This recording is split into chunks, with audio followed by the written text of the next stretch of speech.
오늘 우리가 봉독한 마가복음 9장 1절에서 13절 말씀은 원문 직역한 본문을 다시 한번 보고 그리고 본문 해석 들어갑니다. 1절, 그리고 예수께서 그들에게 말씀하셨다. 진실로 내가 너에게 이른다. 여기 서 있는 자들 중에서 누구든지 죽음을 맛보지 않고 권능으로 하나님 나라가 오는 것을 볼 자들도 있다. 2절, 그리고 엿새 후에 예수께서 베드로와 요한과 야고보를 데려가셔서 그들을 높은 산으로 인도하셨다. 그리고 홀로 서 계시다가 그들의 앞에서 변화되셨다. 3절, 그러자 예수의 겉옷이 매우 큰 하얀 빛으로 광채를 발하였다. 그 옷들이 이 세상에서는 결코 그렇게 될 수 없는 상태로 희게 되었다. 4절, 그리고 엘리야가 모세와 함께 그들에게 나타났다. 그리고 예수와 함께 담화를 나누며 있었다. 5절, 그러자 베드로가 예수께 답변하여 말하였다. 랍비여, 우리가 여기 있는 것이 좋습니다. 우리가 세 개의 장막을 세우고자 합니다. 주님께 하나, 모세에게 하나, 엘리야에게 하나입니다. 왜냐하면 그가 무서운 상태에서 뭐라 말을 해야 할지 몰랐기 때문이다. 7절, 그리고 구름이 그들 위를 가렸다. 그리고 구름으로부터 소리가 들렸다. 이는 나의 아들이요 사랑하는 자다. 너희는 그를 들을지어다. 8절, 벼랑간 그들이 둘러보자 더 이상 아무도 없었다.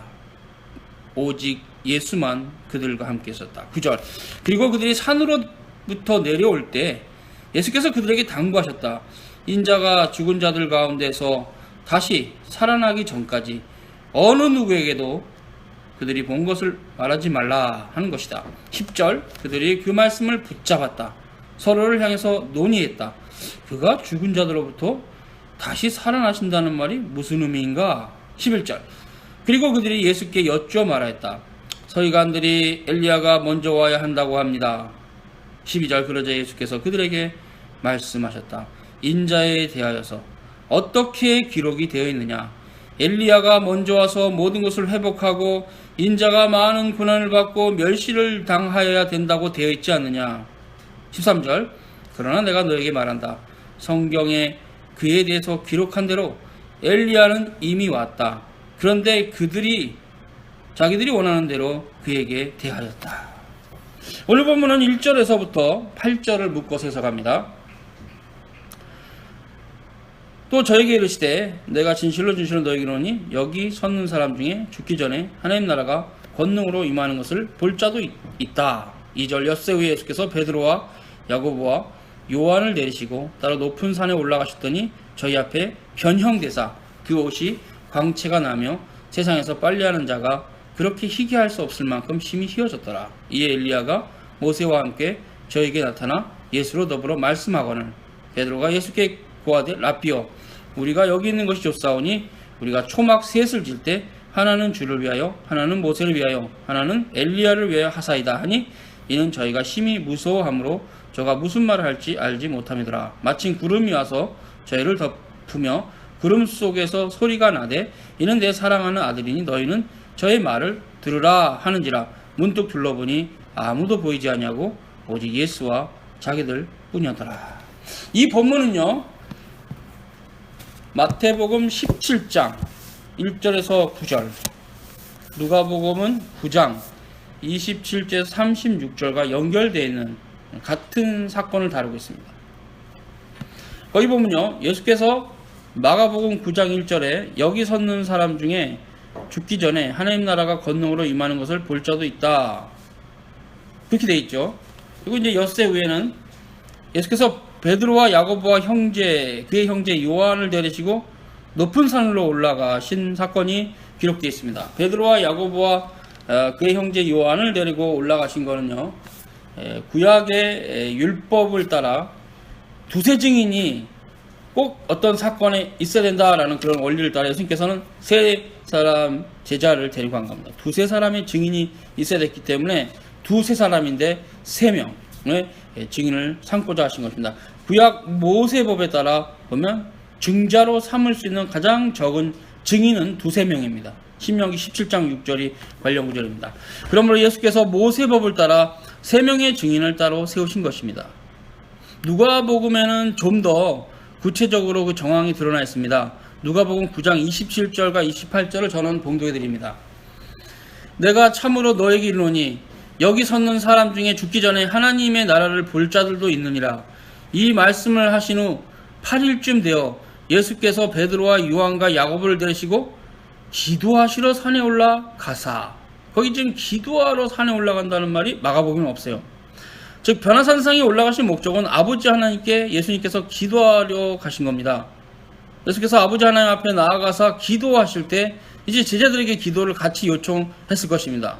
그러나 베드로와 야고보와 요한은 고나여 졸았다, 이렇게 누가복음 9장 32절이 말합니다.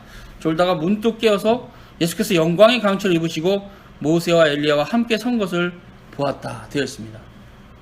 변화산상에서 보여주신 주님의 광채의 형상을 복음서는 동일한 관점에서 다룹니다. 마태복음은 저희 앞에서 변형되사 그 얼굴이 해같이 빛나며 옷이 빛과 같이 휘어졌더라 라고 전하고, 마가복음은 그 옷이 광채가 나며 세상에서 빨래하는 자가 그렇게 희게할 수 없을 만큼 심히 휘어졌더라. 누가복음은 9장 29절입니다. 기도하실 때 용모가 변화되고 그 옷이 휘어져 광채가 나더라, 이렇게 되어 있습니다. 마가복음은 얼굴이 해같이 빛나며 옷이 빛과 같이 휘어졌다. 마가복음은 옷이 광채가 나는데 세상에서 빨래하는 자도 그렇게 희게할 수 없을 만큼 휘어졌다. 누가복음은 그 옷이 휘어져 광채가 났다, 이렇게 증거합니다. 이렇게 연결되는 언어도 있고 또 다른 말을 쓰기도 했어요. 근데 놀라운 것은 이 세 복음서에 나타나신 예수님의 형상의 어떤 묘사가 요한계시록 1장 12절에서 19절과 연결되어 있습니다. 거기 보면요, 사도 요한이 소아시아 7교회에게 말씀하신 예수 그리스도가 어떠한 모습으로 그들 가운데 나타나셨는가를 자세하게 묘사하고 있어요. 그래서 제가 봉독해 드립니다. 요한계시록 1장 12절에서 19절. 몸을 돌이켜 나더러 말한 음성을 알아보려고 하여 돌이킬 때 7 금촛대를 보았는데, 촛대 사이에 인자 같은 이가 발에 끌리는 옷을 입고 가슴에 금띠를 띠고 그 머리와 털의 희기가 흰 양털 같고 눈 같으며 그의 눈은 불꽃 같고 그의 발은 풀무에 단련한 빛난 주석 같고 그의 음성은 맑은 물소리와 같으며 그 오른손에 7 별이 있고 그 입에 좌우에 날선 검이 나오고 그 얼굴은 해가 힘있게 비치는 것 같더라. 내가 볼 때 그 발 앞에 엎드려 죽은 자같이 되매 그가 오른손을 내게 얹고 가라사대 두려워 말라. 나는 처음이요 나중이니 곧 산자라. 내가 전에 죽었었노라. 볼저라 이제 세세토록 살아있어 사망과 음부의 열쇠를 가졌노니 그러므로 내 본 것과 이제 있는 일과 장차 될 일을 기록하라. 이렇게 이제 예수님께서 나타나셔서 요한에게 말씀했죠. 이 계시록의 본문과 오늘 마가복음 본문이 연결돼요. 예수께서 부활하시기 전에 영광을 입으실 그 거룩한 형상을 미리 사도 베드로와 야고보와 요한에게 보여주신 겁니다. 보여주신 것이죠. 예수께서 베드로와 야고보와 요한에게 이러한 영광을 보여주신 이후에 오늘 본문에 보니까 마가복음 7장 9절에 부활하기 전까지는 아무에게도 이르지 말라고 당부하십니다. 그리고 사도들은 그 말씀에 순종합니다. 그래서 예수님이 부활하시 전까지는 딱 3분만 봤는데 베드로와 요한과 야고보 이 3분들이 아무 말을 안 했기 때문에 이제 부활하시고 나서 주님의 부활의 의미를 알게 된 겁니다. 그때는 이제 500명의 형제도 받고 마지막에 사도 바울까지 받기 때문에 이제 그것은 이제 그 이후에는 기록으로 남은 거죠. 즉 이런 본문도 그 당시 경험이 됐던 것이 후대 사도들이 기록을 해서 남은 겁니다. 사도들이 변화산상에서 그 변화된 상태 예수님을 주시해서 보았을 때 놀랍게 예수님 옆에 모세와 엘리야가 서 있었습니다. 마태복음 17장 3절, 마가복음 9장 4절, 누가복음 9장 30절. 근데 마가복음은 이렇게 기록했어요. 엘리야가 모세와 함께 저에게 나타나 예수로 더불어 말씀했다. 이게 지역하는 본문이 의미가 있습니다. 엘리야가 모세와 함께 그들에게 나타났다. 그리고 예수와 함께 담화를 나눴다. 변화산상에서 세 분이 함께 담화를 했다는 것입니다. 이 담화하다는 헬라어가, 원래 헬라어가 말하다는 뜻이 레고가 있어요. 근데 지금 여기는 그렇게 안 썼어요. 랄레오. 랄레오라는 것은 뭐냐면 담화한다는 뜻이에요. 그래서 술 랄룬테스인데 함께 담화하다 이런 뜻입니다. 이 술이 함께라는 뜻인데요. 합성 동사죠. 예수께서 모세와 엘리야와 함께 담화하셨습니다. 담화는 말을 주고받는 겁니다. 말을 주고받는 게 담화하는 겁니다. 그냥 일방적으로 이렇게 레고 이렇게 말하는 거하고 좀 달라요. 그러면 무엇을 나누었을까? 무엇을, 어떤 얘기를 나눴을까? 거기 누가복음에 있습니다. 9장 30절과 32절 봉독합니다. 문득 두 사람이 예수와 함께 말하니 이는 모세와 엘리야라. 영광 중에 나타나서 장차 예수께서 예루살렘에서 별세하실 것을 말씀할세. 예, 말씀한 것이 무엇이었을까? 그 주제가 우리식으로 토픽, 어떤 토픽으로 말씀했을까? 이건 예수님의 별세에 대해서 아는 겁니다. 왜 그랬을까요? 바로 모세, 엘리야가 상징하는 구약이 그리스도를 말한다는 것을 여기도 증거하고 있어요. 모세와 엘리야는 예수께서 예루살렘에서 별세하실 것에 대해서 담았습니다. 왜냐하면 바로 모세, 엘리야가 율법과 선지자를 표상하기 때문에 구약에 대한 의미예요. 구약이에요. 그러니까 예수님 옆에 모세, 엘리야가 서 있는 이 자체가 구약을 말해요. 그래서 모세, 엘리야의 모든 담화는 구주 예수 그리스도를 표상합니다. 그러니까 구약 전체가 예수님에 대해서 증거하는 거죠. 구약의 모든 이야기들은 그리스도에게로 연결이 됩니다. 새 언약의 실체로서 그것이 복음으로 드러났어요. 신구약 전체가 하나의 실체 아래 경륜적으로만 차이가 있다. 굉장히 중요한 교리입니다. 예수 그리스도가 신구약 실체의 통일성의 핵심적인 인물이시죠. 은혜 언약의 중보자이시고 교회의 머리가 되시고 우리의 왕이 되시고 참된 선지자이시고 완전한 대제사장이시고, 성경은 예수 그리스도에 대해서 요한복음 5장 39절에 이렇게 증거합니다. 너희가 성경에서 영생을 얻는 줄 생각하고 성경을 상고하거니와 이 성경이 곧 내게 대하여 증거하는 것이로다. 이제 갑자기 졸다가 문득 깨어난 제자들은 예수님의 그 변화된 모습 봤어요. 그러니까 사도 베드로가 약간 횡설수설하기 시작합니다. 그것이 그 본문이에요. 베드로가 예수께 구하되 라삐어 우리가 여기 있는 것이 좋사오니 초막 셋을 짓때 하나는 주를 위하고 하나는 모세를 위하고 하나는 엘리야를 위해서 하사이다. 근데 누가복음 9장 33절에 자기의 하는 말을 자기도 알지 못하더라. 그러니까 횡설수설이죠. 사도 베드로가 연약한 가운데 헤맸던 부분을 이렇게 기록한 겁니다.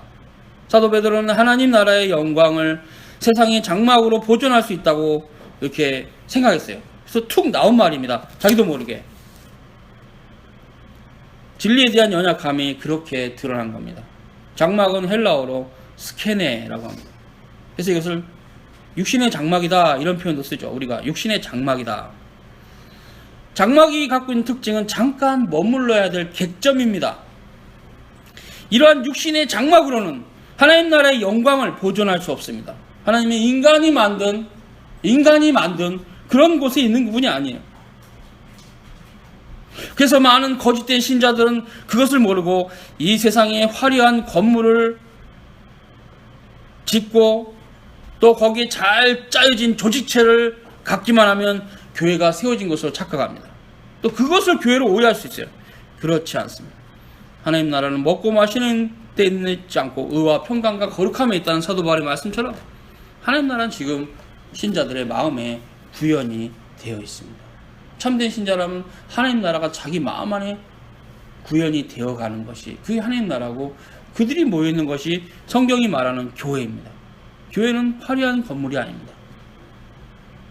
그 화려한 건물 안에 그냥 뭐도 모르고 그냥 앉아서 그냥 꼬다는 보릿자루 마냥 있는 그 사람도 아니에요. 그 사람은 엄밀하게 교회가 아니에요. 영원한 하나님 나라라는 관점에서 교회란 뭐냐? 바로 그리스도를 닮아가는 신자 한 사람 한 사람이 다 교회입니다. 그들이 교회예요. 눈에 보이는 건물도 교회가 아니고 장막도 교회가 아니에요. 지금 세 개의 장막을 짓자는 이 베드로의 연약한 말 가운데는 그런 무지함이 있었어요. 그러므로 우리는 이런 베드로의 연약함을 반어적으로 이해하면, 역설적으로 이해하면 하나님 나라는 이 세상의 어떠한 것으로도 세워질 수가 없다라는 걸 아셔야 돼요. 하나님 나라. 그럼 무엇으로 세워집니까? 라고 말할 수 있다면 하나님의 말씀밖에 없어요. 여호와의 말씀에는 하나님 나라는 원래 이 땅에 속한 나라가 아니라서 다른 것으로 세워지지 않아요. 잠깐 건물이라는 것은 하나님 나라 백성들이 예배를 드린 장소에 불과하지, 그 건물이 화려하고 화려하지 않고가 하나님이 임하시는데 뭐 영향을 받고 그런 거 아닙니다.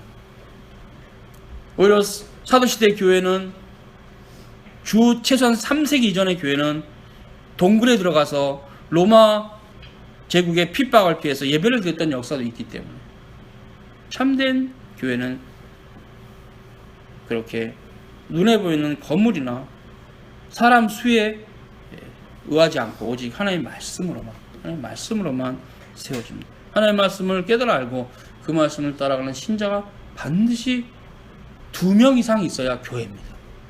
2명 이상. 왜?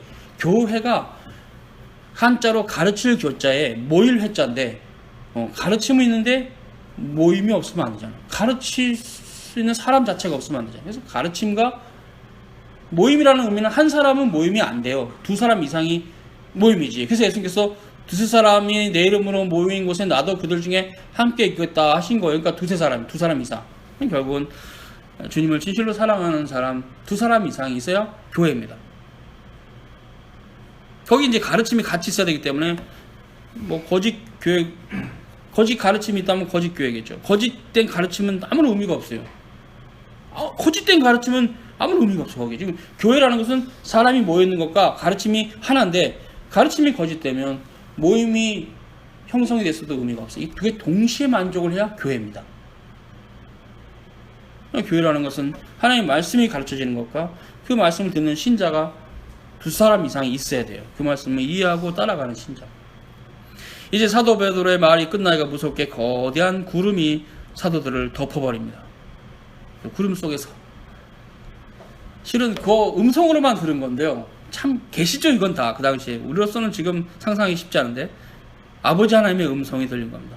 이는 나의 아들이요 사랑하는 자다, 나의 사랑하는 아들이다. 그래 되고요, 너희가 그들의 그를 들어라, 즉 그의 말을 들어라. 이렇게 이 구도 안에서 지금 이 구도 안에서 삼일체 교리가 계시되어 있습니다. 아버지와 아들과 성령께서 동시에 역사하시고 있어요. 뭐 성자 하나님은 예수 그리스도가 되셔서 지금 인간을 오셨기 때문에, 인자가 되셨기 때문에 그렇고, 아버지는 음성 가운데, 성령께서는 그 모든 구름이나 변화하는 역사, 변화선상으로 예수님이 쫙 변화되는 놀라운 역사든 다 성령의 역사라 해도 무방하거든요. 그러니까 지금 삼일체 하나님이 변화선상에서 지금 동시에 역사하고 있어요. 본문에는 비록 성령께서 직접적으로 사역하였다는 기록이 없을지라도 이 본문은 아버지와 아들과 성령께서 일체적으로 사역하시는 걸로 믿을 수 있습니다. 예수 그리스도를 변화산상에서 영광의 모습으로 바꾸신 것은 성령의 사역이라 해도 무방합니다. 이렇게 아버지와 아들과 성령께서 지금 이 변화산상에서 일체로 사역하고 계시는 이 현장이 지금 계시에 기록된 겁니다.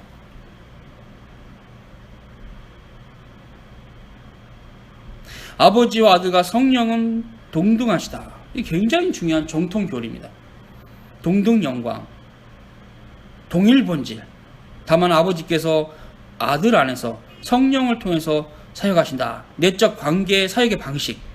이런 교리들은 굳건히 붙잡고 여러분이 성경을 볼 때마다 늘 이해해야 돼요. 그래서 오늘 본문에 지금 변화산상의 사건은 이렇게 성삼일체 하나님께서 일체로, 그러나 아버지는 아들 안에서 성령을 통해서라는 그런 내적 관계의 구조를 가지고 계시되어 있어요. 그리고 이 사건 바로 지나자마자 마가복음 9장 8절에 사도들이 이제 구름이 사라진 거 보고, 구름이 사라진 다음에 눈을 또 봤더니 아무도 없고 예수님과 자기들 뿐이었다, 이렇게 말하고 있어요. 사도 베드로는 주님의 부활 이후에 베드로후서를 기록할 때, 여러분 한번 베드로후서 1장 16절과 17절을 보시기 바랍니다. 베드로후서, 저는 봉도해 드립니다.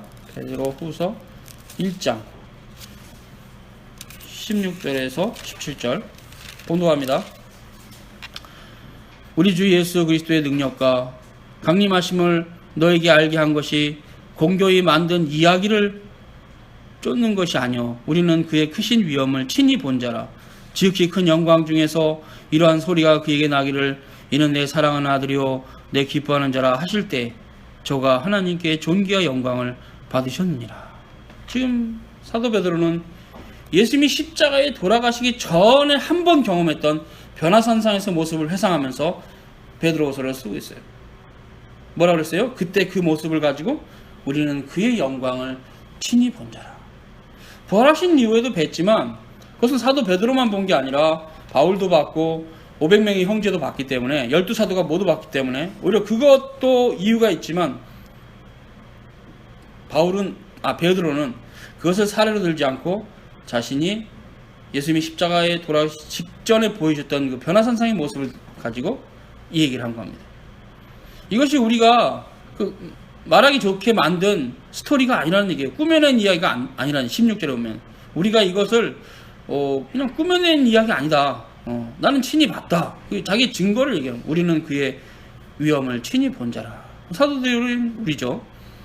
그때 이제 자신이 경험한 것은 특히 부활 이후에도 경험을 했지만 사도 야고보도 경험했고 다 경험했지만 그 전에 3명 베드로와 요한과 야고보 3명 그분이 경험한 것을 얘기해요. 그 3분이 지극히 영광 중에 소리가 나서 내 사랑하는 아들이요 내 기뻐하는 자라 들었다 이거지.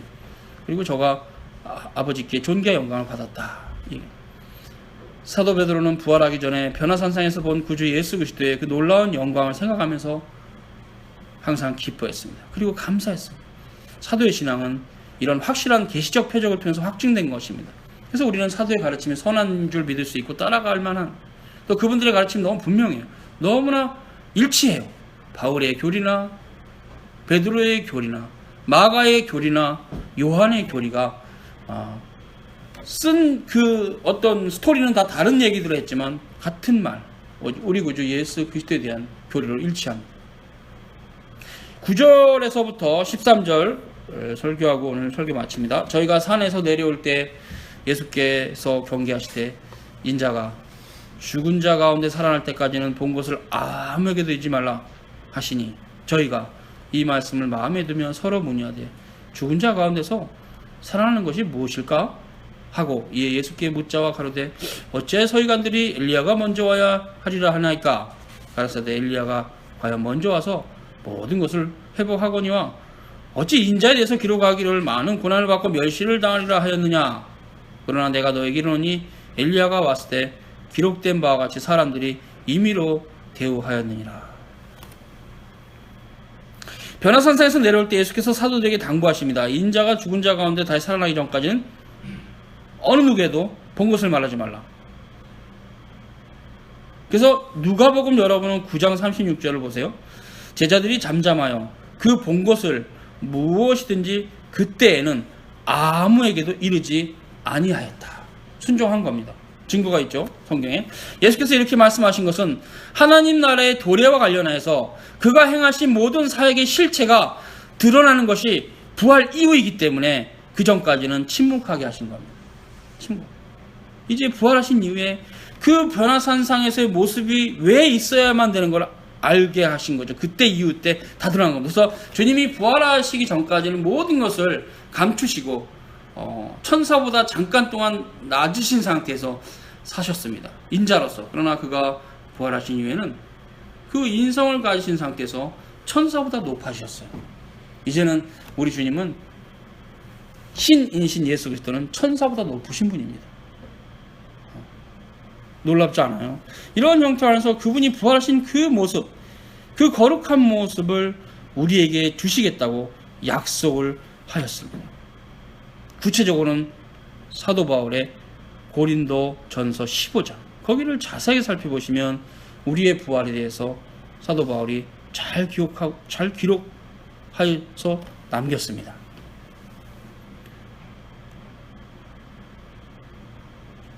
예수께서 부활하시기 전에는 제자들조차도 주님의 죽으심과 부활을 이해하지 못했어요.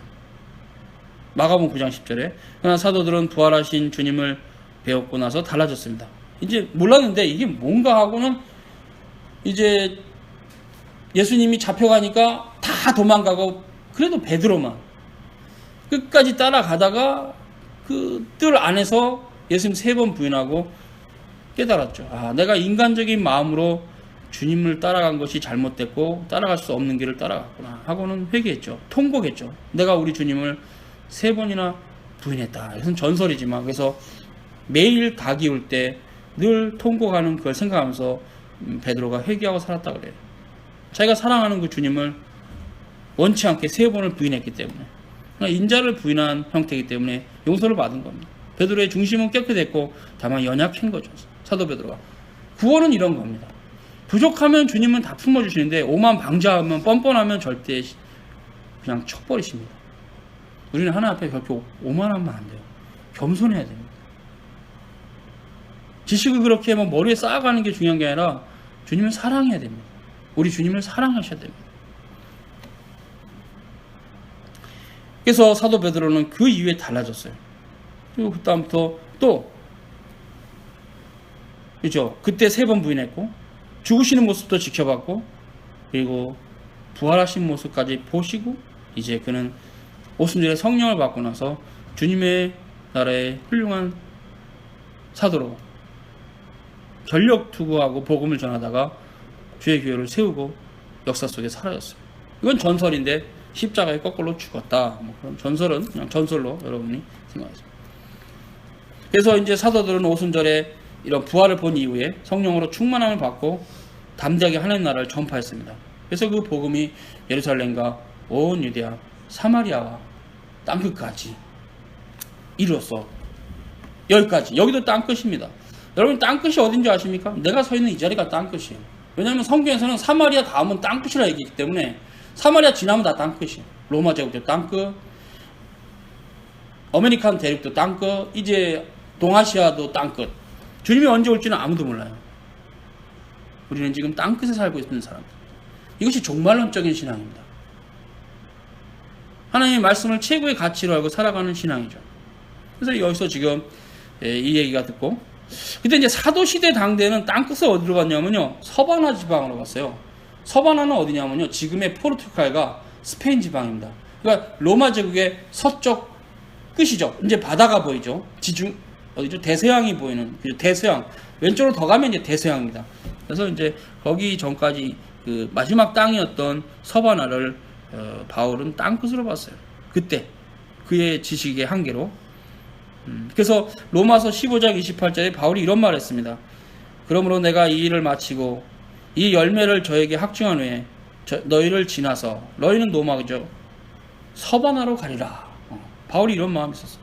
사도들은 산에서 내려오면서 예수께 엘리야에 대해서 질의했습니다. 왜냐하면 변화산에서 엘리야를 봤기 때문에 엘리야가 언제 왔지? 이렇게 생각한 거예요. 당대의 서기관들은 그리스도가 오기 전에 반드시 엘리야가 먼저 와서 모든 것을 회복할 것이다. 이렇게 유대인들에게 가르쳤어요.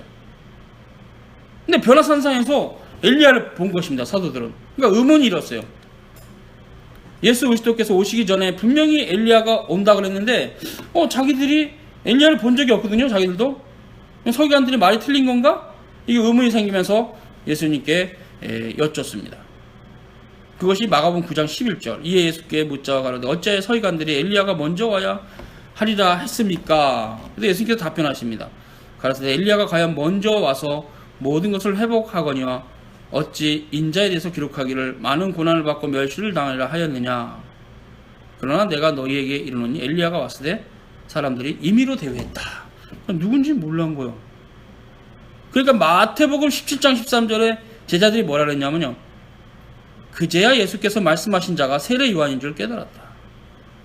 그렇습니다. 엘리야의 성정을 타고난 세례 요한이 구약에서 오리라 예언했던 엘리야였어요. 그때 깨달았어요. 쭉 말씀하시니까 그렇다면 그분은 세례 요한을 말하는구나 알게 된 거죠. 그래서 이걸 직역하면 13절입니다. 9장. 그러나 내가 너에게 말한다. 성경이 그에 기록된 대로 엘리야가 이미 왔다. 그런데 그들이 원하는 대로 대했다. 엘리야를. 이 요점은 이 본문에 그들이 원하는 대로 대했다. 이게 문제예요. 이것이 유대인의 심각한 거짓 신앙입니다. 자기가 믿고 싶은 대로 믿는 겁니다. 그러니까 세례 요한이 엘리야인데 엘리야인 줄을 못 본 거예요. 아이, 제가 뭐 엘리야야. 예수님이 메시아인데 뭐 저분이 무슨 메시아야. 이런 식으로 자기 마음대로 믿어버린 거예요, 구약을. 이것이 바로 그들의 멸망의 원인. 자기가 믿고 싶은 대로 믿는 것은 거짓 신앙입니다. 자신의 지금 알고 있는 지식이 올바른가를 끝없이 살피면서 하나님의 말씀으로 자신이 잘못 알고 있는 지식을 버려야지 그냥 자기 믿고 싶은 대로 믿는 거예요. 그것이 어떤 살아오면서 종교적인 체험이 될 수도 있고 뭐가 될 수도 있겠지만 그런 게 기준이 될 수는 없어요. 하나님의 말씀만이 기준이죠. 그 말씀에 자신이 어긋나게 지금 사고하고 신앙생활에 어떤 지식을 갖고 있다면 잘못된 거죠. 헬라어로는 델로 동사의 3인칭 보호습니다. 원하다, 즉 욕망하였다, 즉 자기들이 원하는 대로 신앙생활했다는 거예요. 그들은 성경에 기록된 그대로 믿기를 원치 않았습니다. 자기들이 스스로 만든 거짓 교리를 따라 성경을 믿었습니다. 그래서 우리가 이런 부분들이 항상 현상으로 진리를 판단하지 마라. 진리를 깨닫고 나서 진리로 세상을 봐라. 현상을 봐라. 그럼 다 보인다. 진리를 알기도 전에 얄팍하게 한 지식 갖고 막 교회를 판단합니다. 너 교회가 뭔지는 아냐? 모르죠.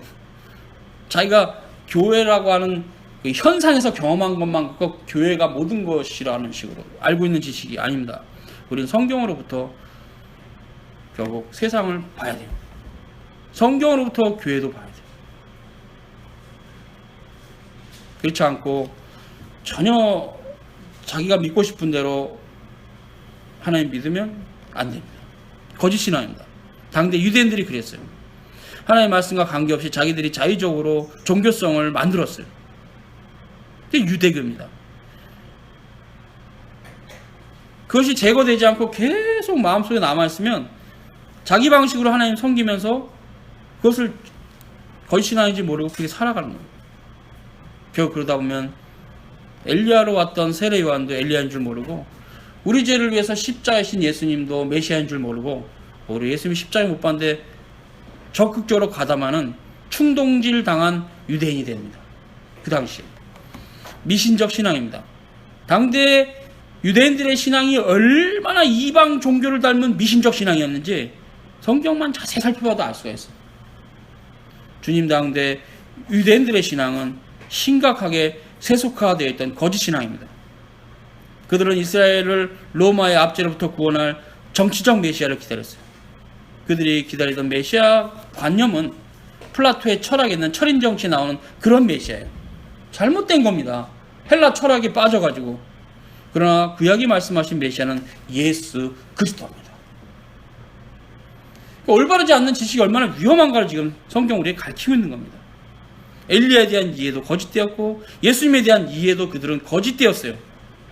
그래서 결국 이미 오셔서 33년의 자신의 생애를 다 사시고 부활하셨으나 주님이 우리 가운데 우리 주님으로 계시지만 유대인들은 아직도 여전히 메시아를 기다리는지 그런 바보 같은 짓을 하고 있어요. 우리 주님께 돌아와야 됩니다. 유대인들도 그 방법밖에 다른 길이 없어요. 이제는 그리스도 예수 외에는 어느 누구도 다른 어떤 방식으로도 구약도 그랬지만 그때는 모형이었고 이제 실체로서 다른 어떤 방법으로도 구원은 없습니다. 오직 구주 예수 그리스도만이 우리의 구원입니다. 우리의 소망입니다. 우리의 반석입니다. 우리의 목자신. 너무나 좋으신 그 주님을 우리는 더더욱 알아가는 그런 신앙이 참된 신앙입니다. 그분을 모르고는 구원도 모르는 사람입니다. 우리 주님이 어떠한 분인가 알아시기 바랍니다. 교리강론 두 개로 나눴습니다. 1번은 구약의 실체이신 예수 그리스도, 2번은 선지자 엘리야와 세례 요한. 벼랑산성의 사건은 예수 그리스도께서 어떠한 분이신가를 분명히 드러냈습니다. 모세와 엘리야와 함께 담화한 형태다. 랄레오가 나왔죠. 이 랄레오가 히브리서 1장 1절과 2절과 아주 깊게 연결되어 있어요. 왜냐면 거기도 랄레오가 나오거든요. 저가 이제 그런 부분에 있어서 이제 그 본문을 봅니다. 일단 한글 성경. 옛적의 선지자들로 여러 부분과 여러 모양으로 우리 조상들에게 말씀하신 하나님이 이 모든 날의 마지막에 아들로 우리에게 말씀하셨으니 이 아들을 만유의 후사로 세우시고 저로 말미암아 모든 세계를 지으셨다.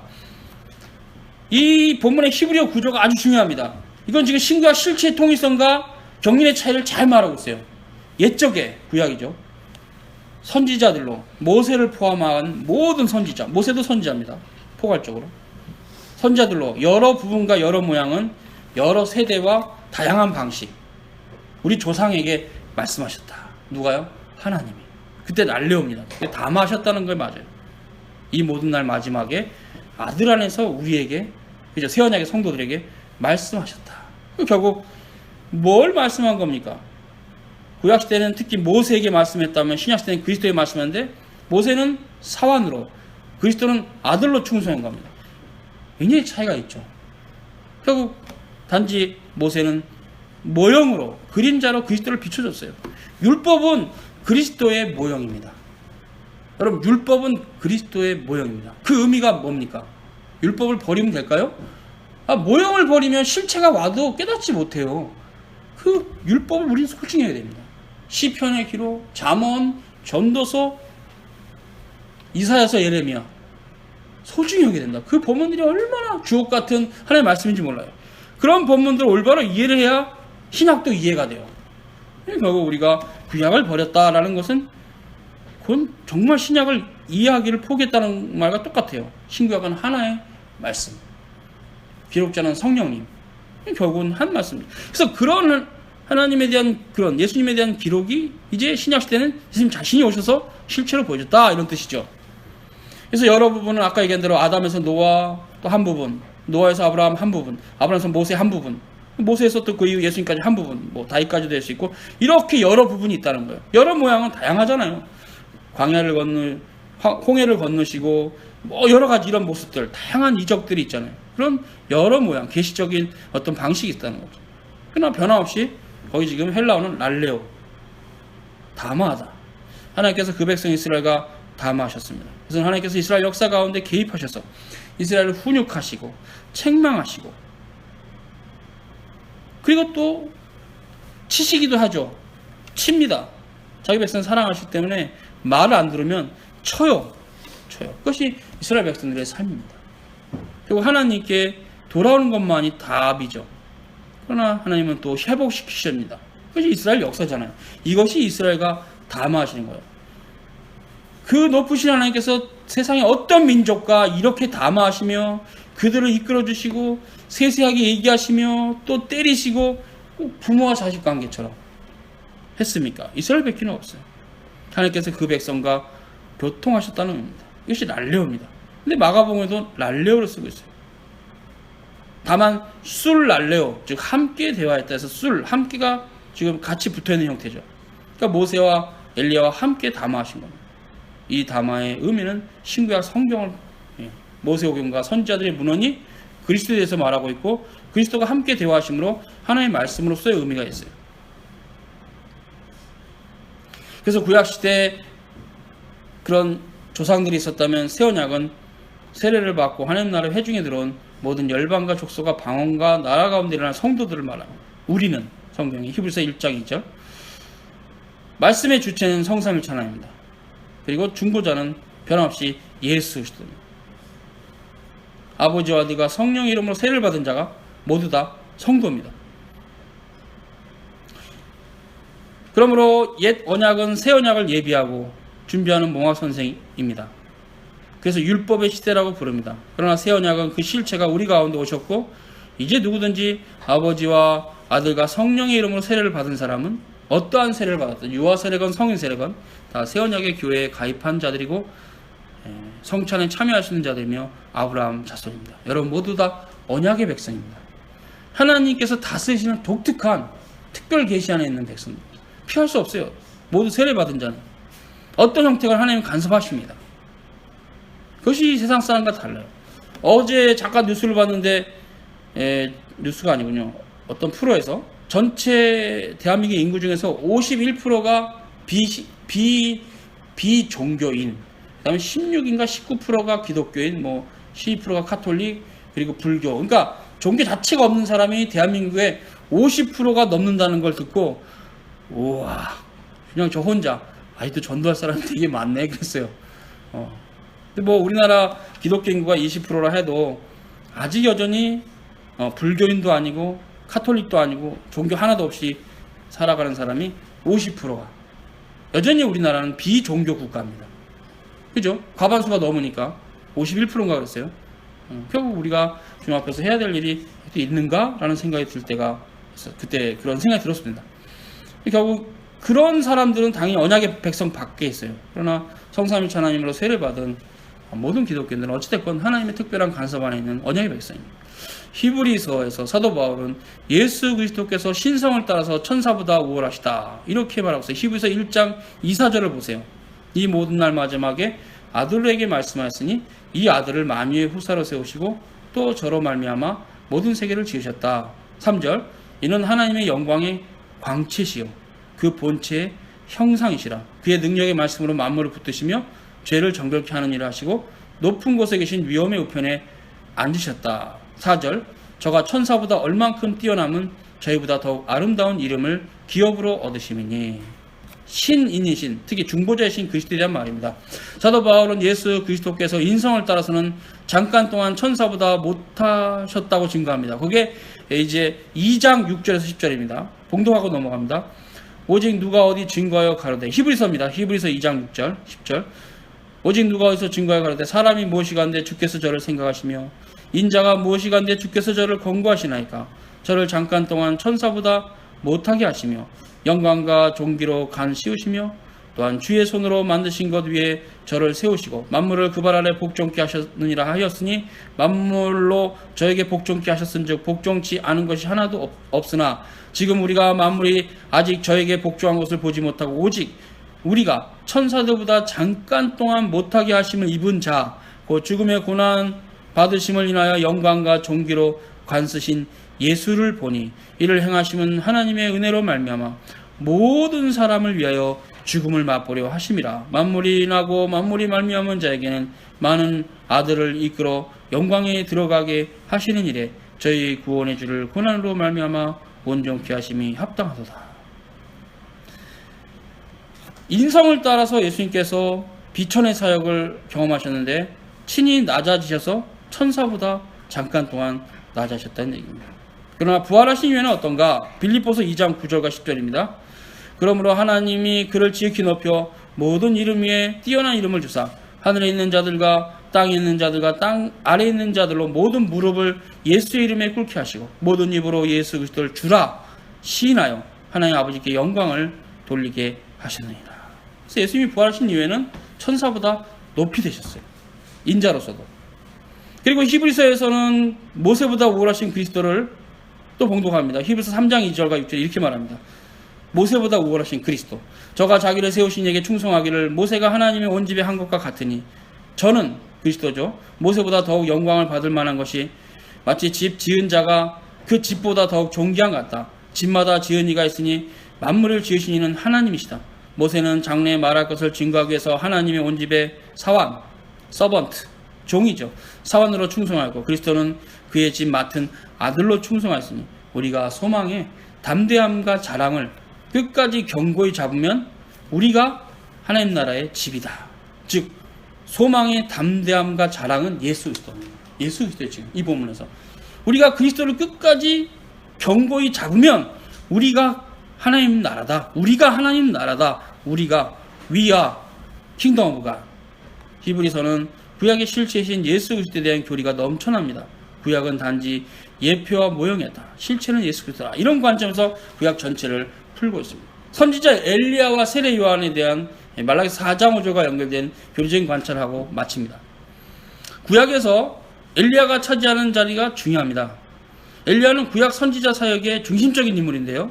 매우 어두운 시대에 여호와의 말씀을 증거한 분입니다. 그래서 그런 엘리야의 사역의 중요한 대표적 성격, 선지자로서의 대표적 성격을 가지고 지금 말라기가 4장 5절에 이렇게 예언했습니다.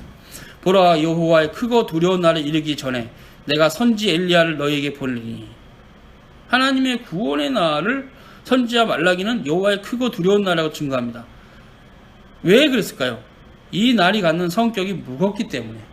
이게 그렇게 만만한 게 아니라는 얘기죠. 두려운 날이다. 이것은 경외스러운 날이라는 말도 됩니다. 그러므로 여호와의 크고 두려운 날이란 이스라엘의 구원에 대한 의미인데 결국 이것은 그리스도의 강림을 말합니다. 그리스도가 오시기 전에 엘리야가 온다는 얘기를 말라기가 했기 때문에 서기관들이 그 말을 한 겁니다. 엘리야는 구약의 선지자를 표상합니다. 제자들은 변화산상의 엘리야를 본 이후에 메시아가 오시기 전에 엘리야가 오겠다 그러는데 메시아는 오셨는데 왜? 자신들이 믿는 예수님이 메시아니까 엘리야는 언제 왔나 했을 때 이것을 예수님이 다 바로 잡아줬어요. 세례 요한이 엘리야의 성정을 따라 태어난 구약의 마지막 선지자입니다. 구약 경륜의 마지막 사역을 마무리하고자 주님께서 엘리야의 성정을 따라 세례 요한을 이 땅에 보내신 겁니다. 그러나 유대인들은 엘리야도 그리스도도 임의로 대접했어요. 그들은 쓸데없이 또 다른 엘리야와 그리스도를 기다리고 있는 것인지 그들의 거짓된 신앙이 심각합니다. 우리 구주 예수 그리스도께서 세례 요한보다 뒤에 오신 것은 엘리야의 성정을 타고난 세례 요한의 마지막 구약 선지자의 사역이 마무리대로 허락하신 겁니다. 세례 요한이 먼저 이스라엘 가운데 일어나서 구주 예수 그리스도를 전파했습니다. 그리고 예수님 자신을 요단강에서 세례를 주셨어요. 세례 요한이.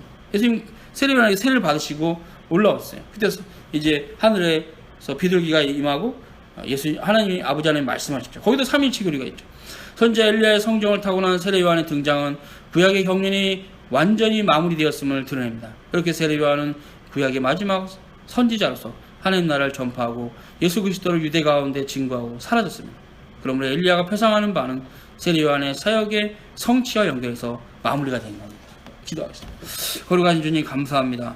참으로 예수님의 변화산상의 그 모습과 또 그 모습을 지켜본 사도들의 이런 길을 통해서 우리 가운데 말씀하시는 주의 말씀 우리가 또 알아가며 감사하며 찬송하게 하심을 기뻐합니다. 주님 이 시간도 주의 말씀으로 더더욱 우리를 거룩히 하심을 감사하고 예수님 이름으로 기도 올려옵나이다. 아멘.